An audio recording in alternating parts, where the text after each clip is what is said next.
wearing the merchandise, huh? Oh yeah, you can get.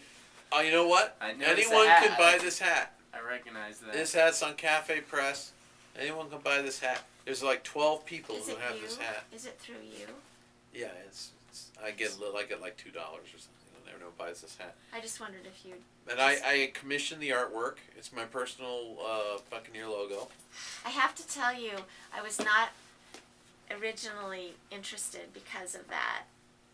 What? Just being honest. Well, I'll tell you something, to be honest. I never thought any woman would ever want to read my book. Well, so I'm surprised that you even wanted to read my book at all. And to have all these guys read it, right? I was trying to appeal to a biker gang mentality of thinker, which you don't strike me as. But what I found is that other kinds of people found the book useful. So that surprised me. I didn't think homeschoolers would find my book useful. Homeschoolers love you. I found that out after. Love you. I found that out afterwards, and then I found out there's not many homeschoolers because they don't buy my book very much. I don't know. It's just completely different inside than it looks outside. Really? And Buccaneer Scholar, I would have never thought it was what it is. Until you know what Buccaneer Scholar is. I don't know. I never. Yeah. I don't know. If I wouldn't have heard you talk on Steve Hargadon and heard your story from you, I would have never read the book. Oh. Well, I don't want to say never. It appears that I would have never. Well, I don't know. It's very hard. The original title of the book was How I Learned Stuff. No, I would have picked that book up. Right. Well, that's what my dad wanted me to title it as. I'm glad you named it something I would definitely buy that. I would have totally bought How I Learned Stuff. It was called How I Learned Stuff, Secrets of a Buccaneer Scholar. That was the original title. And then the publisher thought Secrets of a Buccaneer Scholar would be a better title. Tell your dad. That's what I would have said. Yeah, okay. So what is it called? Secrets of Tell him I don't have an autographed book, but I agree with the title of the book. Yeah, but one of the inspirations for the book was... This is his dad. That's my father's book.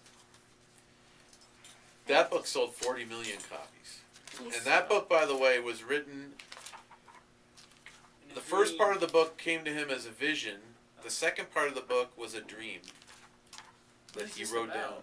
It's about a seagull. It's about being set free and following your passion. It's a book but about. I haven't read it yet. It's a book about a seagull that decides to pursue his passion to fly, even though his society says you'll die if you do that. You'll die if you do that.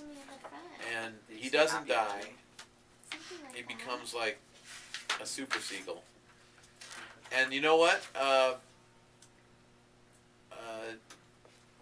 That book was rejected by 18 publishers before it was published. It was eventually published by a publisher that had earlier rejected it. So everyone thought it would make any money, and it made him millions and millions of dollars. And it was made into a movie in 1971. Really? Yeah. He was on the cover of Time magazine in 1971. Is the movie called Jonathan Livingston Seagull? Yes, he hates the movie. He thinks the movie screwed up the book, and he sued the director. So there you go. But it really hit a chord in 1971. It really struck a public chord, and lots of people, like someone who won the America's Cup yacht race, sent him a big picture of his yacht saying that you inspired me, your book inspired me to try to become the best yachtsman in the world, and I finally did it. Lots of people who've done great things have said that they were inspired by that book, because it's really just a book about absolutely honoring your passion. What you believe is right, doing what you believe is right, even if your society is saying, you'll die if you do that. You shouldn't do that. You should do what the rest of us are doing. And Jonathan Seagull, he doesn't fight them. He doesn't hate them. He just says, I'm going this way, and if you're not coming with me, then I'll just go by myself. And then he ends up finding a bunch of other seagulls that also want to be the best flyers in the world, just incredible flyers, and they all learn together how to do what they do. And by the way, the pictures in the book, which are, you might have think, ask. those pictures came from his friend Russell Munson, who took all those pictures, not for the book, but during a period where he was procrastinating. He was, the pictures Ironic. originally were for just having fun. He just felt like taking pictures of seagulls. And then a couple of years later, my dad comes along and has this book, and he needs illustrations for it. And Russell says, "Hey, I took a bunch of pictures of seagulls a few years ago, and all those pictures were from Perfectly from timed. that." It's fitting with the whole idea because there's so many pages that are just the pictures, which makes you pause. Yeah. You know, makes you.